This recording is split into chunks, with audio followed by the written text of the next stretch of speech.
Gadigal land, and that sovereignty was never ceded. The struggle for land rights and self-determination is ongoing, and I'd like to extend my solidarity to any First Nations people here today. And also something to keep in mind during this talk is that anti-colonial struggle is an ongoing and active struggle, which we should see ourselves as part of. This talk is called Revolution and the Middle East, Can Israel Survive? And we're lucky enough to have Paddy, who's an academic, unionist and Solidarity member, talking to us. Paddy's going to talk for about 20 minutes, and then we're going to have some discussion. So I might just... Thank you. Thanks, comrades. This talk, the title is Can Israel Survive? And I guess at the start of the talk, the last session, it was just so moving, and so profoundly hurtful, distressing to see the carnage that Israel has unleashed in Gaza, the devastation that's caused, the immense human toll, the immense human suffering, along with the mechanics of the, colonial occupation of the West Bank, the brutality that's meted out day to day there. So we've seen the damage that Israel's doing to Palestine in a very, very graphic way. But I think it is also important to recognise that this is also currently a moment of deep crisis for Israel. It's not the case that Israeli civilians are suffering at all, let alone on the scale that we're seeing in Palestine. But there's very, very real and deep crises that are actually facing the Israeli regime, the Netanyahu government, but more generally the whole settler colonial project, the imperialist-backed project of the State of Israel. It's never been more politically isolated as it is at the moment.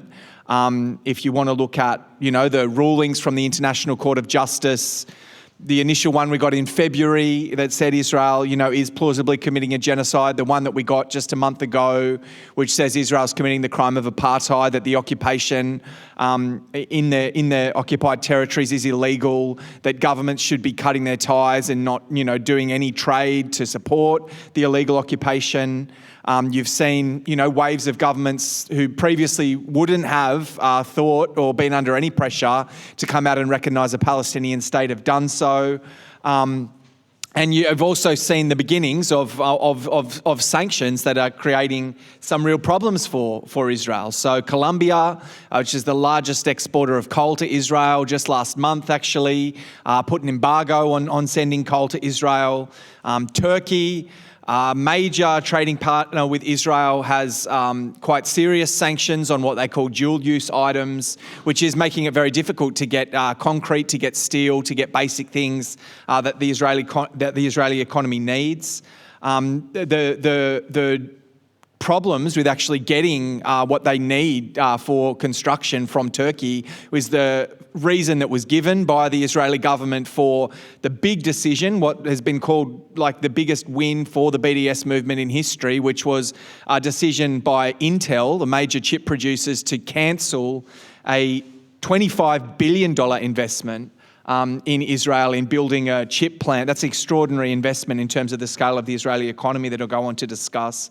They were going to invest $25 billion between 2028 and 2025 and have now pulled out of doing that. The Israeli government said that's because we can't get the concrete and other things we need from Turkey at the moment, but they haven't completely cancelled it. They'll come back, which they might of course do. The BDS movement's come out and called it a win for the movement. You want to look at estimates, there's different estimates that are out there about the number of people that's left Israel. The upper estimate that I saw is that 500,000 people have left Israel since the start of the war.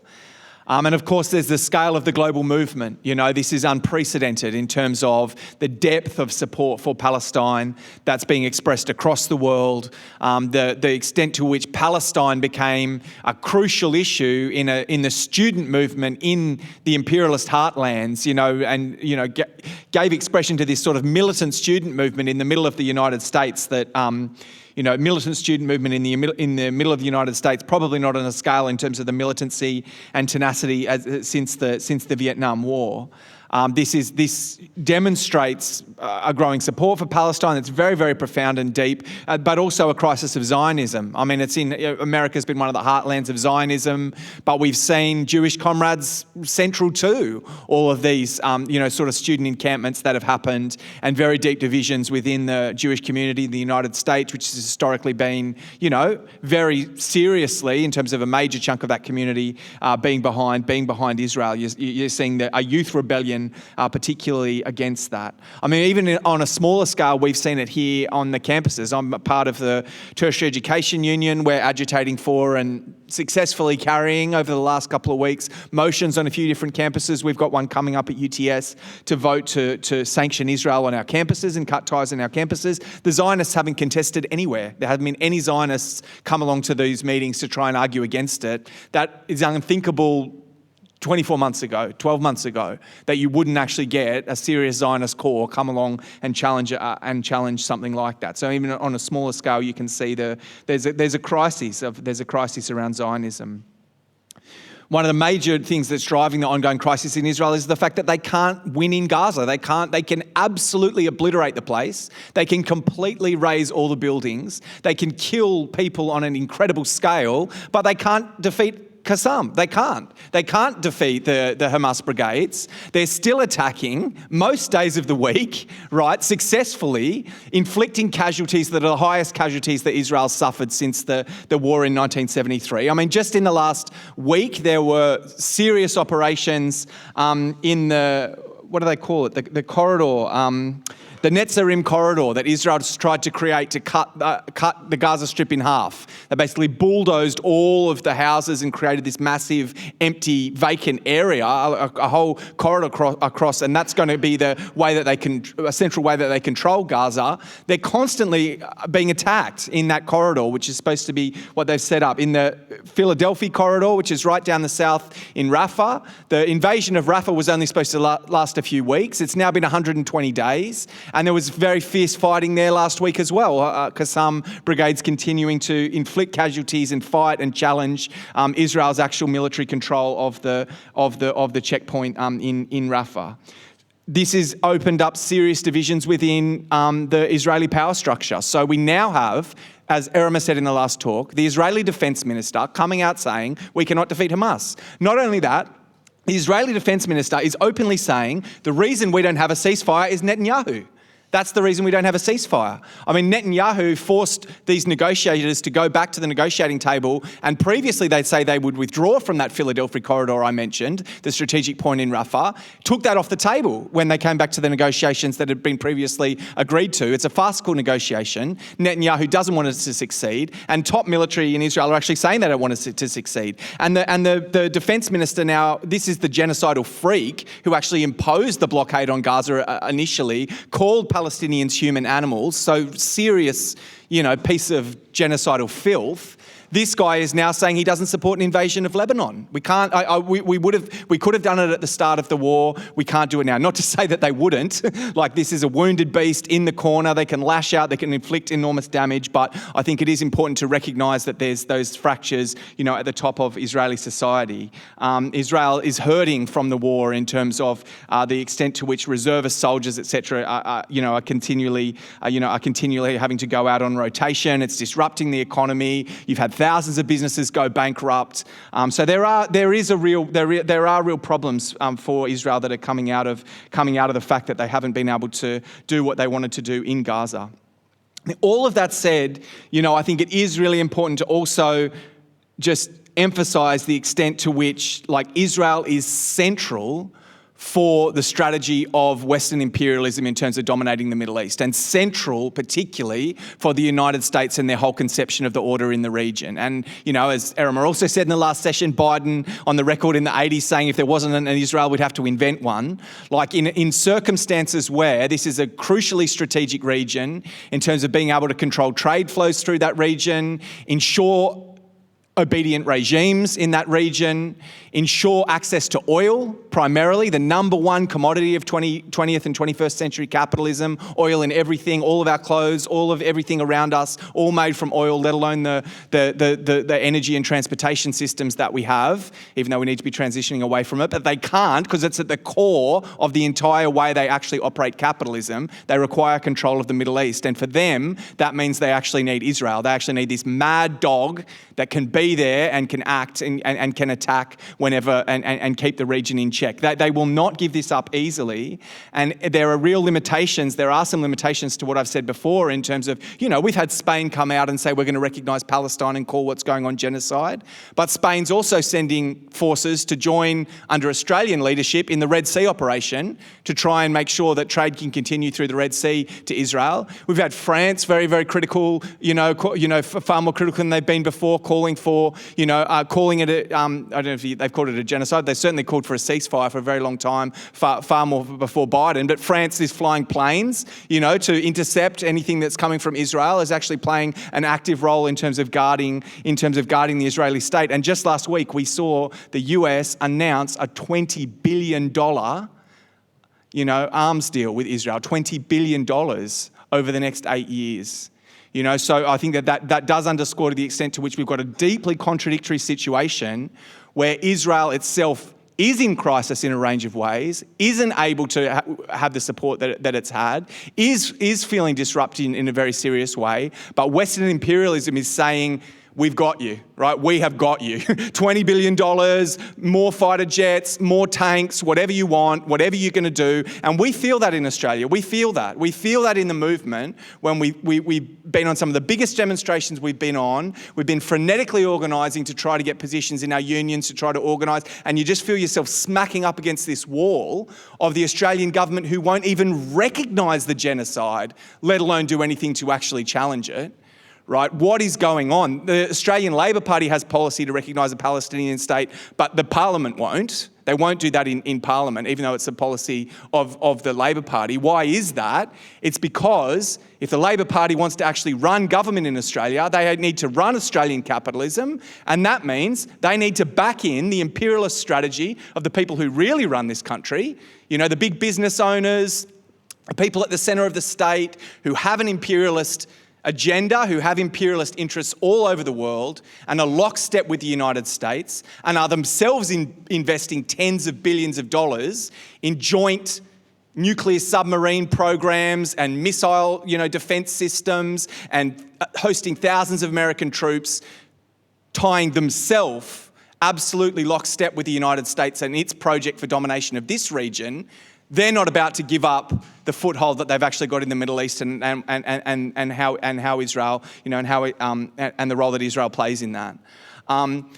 That's a deeply contradictory situation that we've got. A crisis for Israel on the one hand, and the fact that our own rulers won't budge on the other. And it does create certain opportunities. It also, puts an onus on us to actually understand the contours of the power structure that we're up against, all the better to try to understand and fight back and defeat it. So I'm going to just talk a little bit now about some of the history of Israel and the nature of the society and how it's actually set up and how it maintains itself and what that says about the kind of struggle that we need to actually try to bring it down. And a slight detail, I do have an article in the Solidarity magazine people can read that's got a bit more detail where I talk about different forms of settler colonialism that have existed around the world, including here in Australia.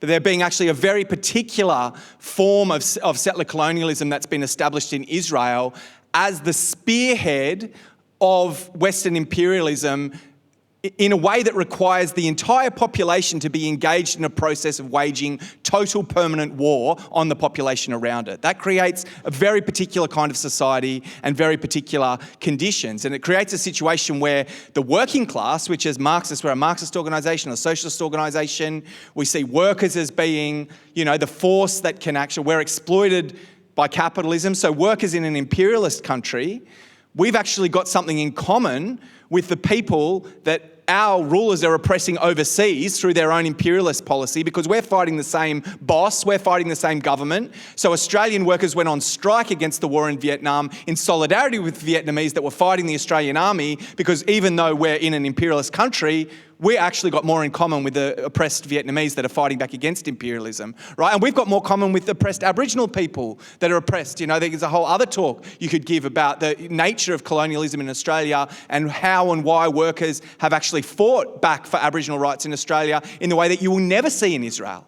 You will never see in Israel a situation where Jewish trade unions, right, Israeli Jewish trade unions will actually fight for Palestinian rights. It hasn't happened, and it hasn't happened for a particular reason in terms of the way that the economy was constructed as a spearhead of imperialism in that region, and the way that the labour movement was actually integrated into and played a very important role in building those systems of violent colonisation. I mean, the Histadrut, right?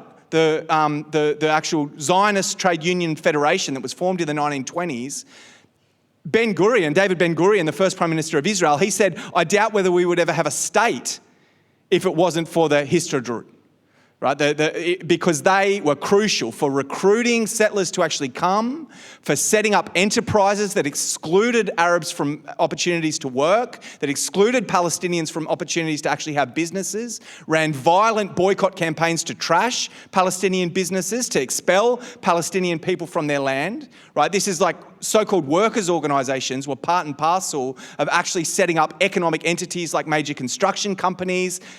Actually, when Israel was first formed, 80% of the economy was controlled by this organisation, this Histadrut, right? 80% of the economy is controlled. The government itself basically acted as the main economic actor in alliance with the Trade Union Federation, organising these sort of cooperative industries. I mean, they were along capitalist lines, but they didn't have like an Israeli capitalist class. They didn't have Israeli businesses operating in the way they do now when the State of Israel was first formed. It was very much a project, a direct project of how do we take the land, ensure Jewish people have jobs, you know, Zionist settlers get all the privileges. There's services that can be provided to those settlers. There's jobs for those settlers, not on the basis of economic activity like other economies, but on the basis of subsidies they were receiving. Subsidies they were receiving from the Western states, right? The Zionist movement fundraising in the Western states, the imperialist powers themselves actually subsidising. That's what actually allowed the establishment of the State of Israel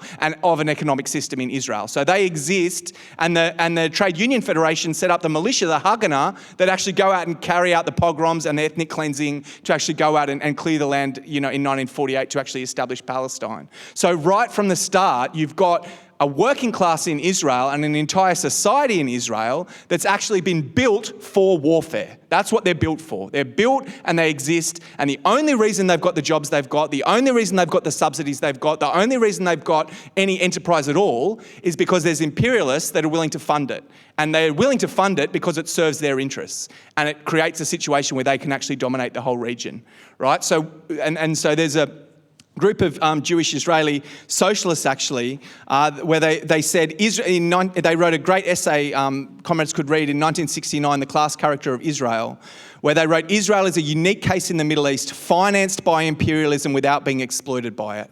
Right, it's actually been financed by imperialism. Now, just going to try to fast forward a little bit because we've got a different situation in terms of the Israeli economy today. It's not a state-run economy now. You've got big enterprises. But where did all these enterprises come from? What's the main businesses in Israel?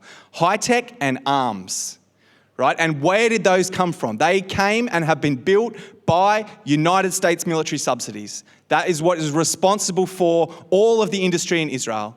After 1967, the US said, we need to get behind this 100%. Right, this is the way we're going to be able to maintain control of the Middle East, and started providing military aid on a grand scale, billions of dollars year after year, guaranteed to actually start planning. And you had a situation where not only were they providing military aid, but they were also incorporating Israeli defence firms that were setting up and starting a project of actually developing a defence industry into the research and development sort of funding that was given by the US state for the development of weapons in general. And to just give it like a small little, just zoom out for a little bit. So the state of Israel's 9 million people with a GDP of $540 billion, right? That's about the same size as a middle-sized state of the United States. So Massachusetts has a GDP of 670 billion. Colorado's got a GDP of 435 billion. Israel's 540 billion. So this is basically like a state of the United States, right? But in the middle of the Middle East, it's maybe a little bit more complicated than that. They've got their own interests. They've got their own rulers that push things as far as they can go. They've also got support from other imperialist powers. But to be crude about it, if you want to think about where the actual industry comes from and the support comes from, you know, it's been industry policy driven out of the Pentagon, the Defense Department, the White House, etc., that's actually allowed Israel to actually set up in the way that it has. So a major deal that Israel signed in 2023 to provide the Arrow air defense system to Germany at a cost of $4 billion. This is one of their biggest arms export in 2023, right? And the arms industry is their second biggest export after the high-tech industries. So this is produced by Israel's aerospace industries using technology jointly developed with the United States, with subsidies from the United States government. Similarly, Finland, another major acquisition of the Israeli defense industry, their David Sling air defense system was also jointly developed with the United States and made by Israel's Rafael Advanced Defense Systems, another massive part of it. So 10.25% of the Israeli economy is directly involved in arms. And that's compared to 3% of the United States, which is the biggest arms producer in the world. So 10% of the Israeli economy is directly involved in arms. Per head of population, that is twice the next competitor in terms of arms production, which is Russia, and their exports have increased fivefold in recent years. And all of their high-tech industry is a spin-off from the military industry. So again, that's been subsidised by US industry policy. So the first free trade agreement that the Americans ever made was in 1985. It was with the Israelis. And they gave preferential treatment to all the Israeli tech companies for all the big contracts for what the US government was funding and what the US government was doing. And that allowed them to actually develop a high-tech industry spun off from their weapons industry that's allowed for the development of that. Now half of their exports, 40%, 50% of their exports are in a high-tech industry that's so enmeshed with the defence industry. So I'll just read one little paragraph from my notes. The high-tech sector is absolutely reliant on innovations from the defence industry in terms of advanced electronics and communication systems and cybersecurity. Elite units within the Israeli Defence Force, such as Unit 8200, which focuses on intelligence and cybersecurity, have been particularly influential in the high-tech sector. Veterans from those units have gone out into all the startups and all leading positions in all of the tech companies. So the things actually go together. So in that context, like, you can't just think about Israel going into economic crisis like, oh, we're going to get some boycotts on them and they're going to go into crisis or something. Like, you've got to understand, like, this is an outpost of Western military imperialism. They will subsidise them and integrate them and make sure that they have jobs, make sure that they have industry, make sure that they can develop, precisely because they want Israel to survive, they need Israel to survive, they need Israel to thrive. So the change isn't going to come from inside Israel. The entire society is this garrison society. They're all in the military. You have to serve in the military. The military is the central institution of your society. You're at total war with Palestine at all times. All the ideology that you consume from a young age says Palestinians are subhuman, right? You're not going to get a break inside Israel. 85% of the country actually supports the genocide in Gaza or more. And so even though you have a chunk of the society now saying, we will support a ceasefire because we think that Netanyahu's strategy is not working, they've got no objection to the massacres of the children. That's not the issue. It's now a strategic question about how best are we actually going to manage this process of dominating Palestine. So in that context, what we argue, and Erema started to touch on in the last section, what we argue is the only thing that's going to be able to uproot Israel is a general rebellion across the Arab world. Like Jordan on their border, closely integrated into supporting Israel, flying planes as well, trying to stop whatever, Iran lobbing missiles, right? Egypt, next door, absolutely crucial. You couldn't have what's going on in Gaza without the support of the Egyptian regime. But also in Egypt, you've got a situation where, right, the purchasing power of their pound has decreased literally 5 times in the last 10 years. People are in absolute destitution, serious economic crises, mass unemployment, 50% of university graduates can't get a job, right? And a memory of a rebellion they had in 2011 that actually brought down a dictator. I mean, they are now under some serious military rule in Egypt. Like, comrades went to try to protest what was happening at the start of the genocide and got locked up. right? So there haven't been big protests, but you can see that the anger's there and you can see the memories there, and there were strikes, in March of textile workers that even though this regime is willing to, there's one guy I read about got locked up for 3 years for putting Mickey Mouse ears on CC and putting that up on Facebook. Right? He goes to jail for 3 years. But these textile workers were actually able to have a strike, hold a strike, and not go to jail and win their demands because the regime was scared if we push further and lock them up, they'll spread the strike and we won't be able to make our profit. So there's a power in the working class to be able to challenge even the most oppressive regimes, and you can see a situation where those tensions will explode and can explode. And that's what we look to. That's what we say needs to be harnessed and grabbed. We've seen what was possible in the Arab Spring. Those moments will come again. There will be breaks. They are on the streets of Jordan again. And if right across the Arab world people can take inspiration from the Palestinians and rise up and uproot their own regimes that are also so closely integrated into the US imperialist order, that's going to create the crises, could start to open the door for a revolution, can actually smash the Zionist state. And that requires us as well, because we got nothing to gain from the oppression of the Palestinians. We've got a government that's spending billions of dollars to integrate itself into the US empire while we can't get seen in the emergency department, where our public school teachers are paid appalling wages in overcrowded classrooms, where people are denied what we deserve and what we need as working people. We can build a movement here as well, and we must, to actually break those ties that allow Israel to exist. The ties that run through our university, the ties that run through our weapons system, the ties that run through Macquarie Street, that run through Canberra.